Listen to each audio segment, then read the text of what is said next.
안녕하세요. 따끈따끈 떡집 라디오의 진행을 맡은 진입니다. 다들 명절 연휴 잘 보내고 계신가요? 바로 오늘의 첫 번째 사연을 소개해 드릴게요. 서울 송파구에서 날아온 사연입니다. 안녕하세요. 저는 결혼 10년 차에 남편의 외도로 모든 걸 잃고 또다시 제 인생이 뒤흔들리는 경험을 한 여자입니다. 저희는 9살짜리 아들이 있는 평범한 가정이었어요. 남편은 늘 성실한 가장이었고 회사에서도 인정받는 사람이었죠. 저는 우린 그래도 괜찮은 부부구나 하고 믿고 살았습니다. 그런데 청천벽력 같은 일이 벌어졌습니다. 남편이 어느 날 술에 취한 채 무릎을 꿇더니 울면서 고백을 하더군요. 미안하다. 회사 후배를 사랑하게 됐다. 한순간에 감정인 줄 알았는데 마음이 계속 커져갔고 사실은 아이가 생겼다. 그러니 제발 이혼해달라. 순간 제 심장이 찢겨나가는 것 같았습니다. 회사 후배라니요. 누구냐고 따져 물으니 남편이 제게 자주 언급했던 남편과 같은 업무를 하는 여직원. 언젠가 남편이 제게 보여준 단체 사진 속 남편 옆에서 환하게 웃고 있던 그녀였습니다. 늘 회식이니 야근이니 하면서 집에 늦게 들어오던 그 시간들이 다 그 여자 때문이었다는 겁니다. 저는 울부짖었습니다. 우리 아들은 뭐가 되는데? 너 도대체 아빠 맞아? 하지만 남편은 눈물을 흘리며 모든 재산을 다 줄 테니 제발 이혼만 해달라며 매달렸습니다. 저는 그래도 끝까지 버티고 싶었습니다. 제 자신보다 더 사랑하는 아들을 위해서라도. 하지만 그가 무릎 꿇고 빌고 또 빌며 결국은 제가 손을 들어줬습니다. 이렇게 파렴치하고 뻔뻔한 사람을 더 이상 이 사람을 제 아들의 아버지로 살게 할 수는 없었습니다. 피를 토하는 심정으로 제 가정을 제 남편을 내어줬습니다. 그리고 몇 달 뒤 시모로부터 갑작스러운 연락이 와 듣고 싶지 않았던 소식이 들려왔습니다. 그 여자 남편의 직장 후배가 아이를 낳았다는 거였죠. 그 뒤로 들은 말은 더더욱 충격적이었습니다. 정말 상상도 못한 일이었죠. 그 여자가 아이를 낳을 때 함께 있었던 시댁 식구들은 특히 시모는 태어난 아이를 보고 졸도를 할 수밖에 없었답니다. 아이는 금발머리에 누가 봐도 전 남편의 아이가 아니었습니다. 직장 후배라는 그 내연녀가 이태원 클럽에서 만난 외국인과의 원나잇으로 생긴 아이였던 겁니다. 제가 그 얘기를 들었을 때 얼마나 치를 떨었는지 아십니까? 제 인생을 송두리째 흔들어 놓고 아들을 아빠 없는 아이로 만들어 놓고 결국 돌아온 결과가 이겁니다. 그리고 남편은 그런 여자에게 빠져서 가족과 본인 인생을 다 파국으로 만든 겁니다.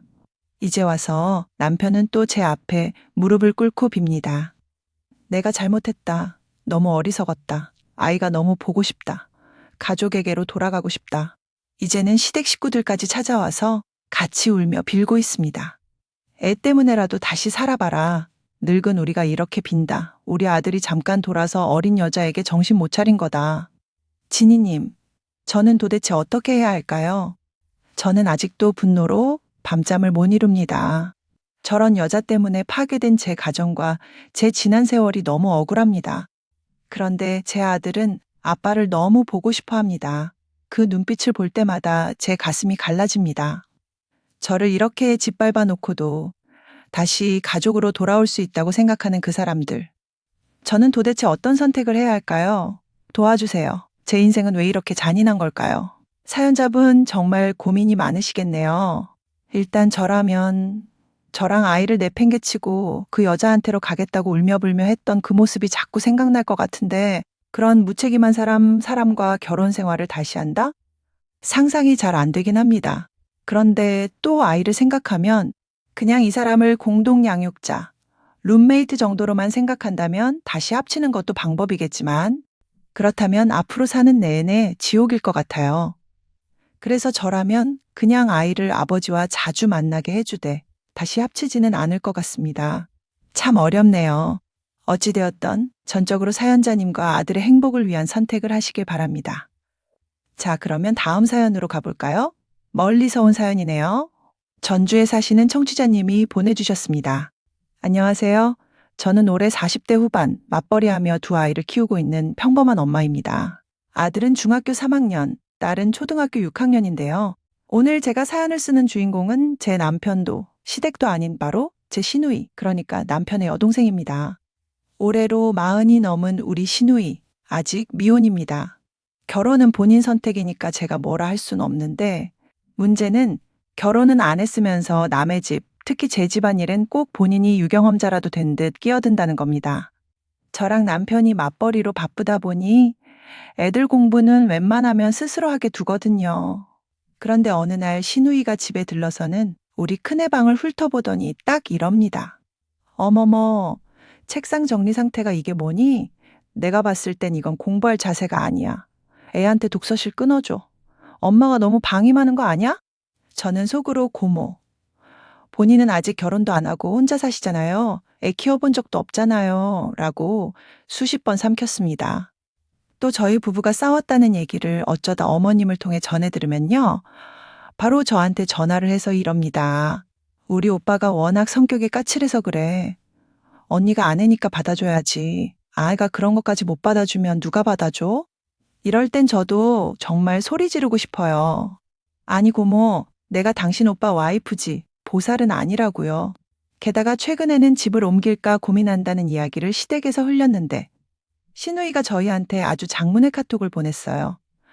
그 동네는 집값이 떨어진대. 내가 알아봤는데 요즘은 어디가 뜨고 있어. 거길 가면 투자 가치가 없어. 너네 진짜 왜 그렇게 판단이 없어? 저는 카톡을 보면서 아니 고모님, 저희 집 사는데 왜 부동산 투자 전문가인 척을 하시는 거예요? 혼자 폭소가 터졌습니다. 문제는 이 상황을 제 딸이 다 본다는 겁니다. 초등학교 6학년 우리 딸. 엄마가 시누이를 불편해하는 걸 눈치챘는지 요즘은 고모를 대놓고 싫어해요. 엄마, 작은 고모, 또 우리 집 오면 나 방에서 안 나올 거야. 고모 오면 우리 집 분위기 이상해져. 6학년 딸이 벌써 고모를 외면하는데 저는 이게 웃겨야 할지 울어야 할지 모르겠습니다. 참고로 아버님은 오래전에 돌아가셔서 어머님과 시누이가 같이 사는데요. 그래서 그런지 시누이가 더더욱 집안 기둥인 척을 합니다. 무슨 일만 있으면 어머님 옆에서 엄마 내가 봤을 땐 언니가 이 부분은 잘못한 것 같아 이렇게 한마디 보태는데 그 순간 전 그냥 내가 시집 온 게 아니라 재판정에 앉았구나 싶습니다. 여러분 저는 이제 궁금합니다. 시누이 간섭을 그냥 흘려들어야 할까요? 아니면 단호하게 고모, 우리 인생은 우리가 알아서 할게요라고 선을 그어야 할까요? 우리 집에서는 요즘 시누이 얘기만 나오면 코미디가 따로 없습니다. 근데 정작 저는 웃을 힘이 없네요. 이건 사연자분이 시어머니 두 분을 모시고 사는 것과 같네요.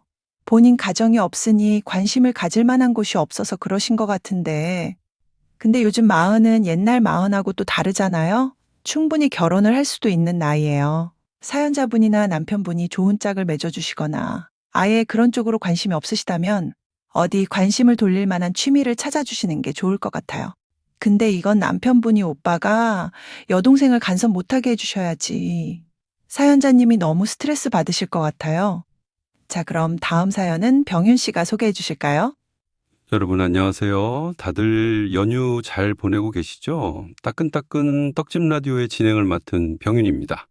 오늘 사연들도 참 안타까운 사연들이 많았네요. 이번 사연은 분위기를 바꿔서 재밌는 사연으로 가져와 봤습니다. 사연 바로 읽어드릴게요. 안녕하세요. 저는 서울 관악구에 사는 평범한 회사원인데요. 요즘 회사에서 제일 무서운 존재가 바로 저희 부장님입니다. 저희 부장님 쉰이 넘은 연세에도 키 180에 몸무게가 100kg은 좋게 넘어 보이는 거구이신데요. 그래서 평소에는 목소리만 들어도 직원들이 바짝 긴장합니다. 뭐만 하면 야, 이따위 것을 보고서라고 써온 거야? 너가 이러고도 밥값을 했다고 말할 수 있어? 이렇게 호통을 치시거든요.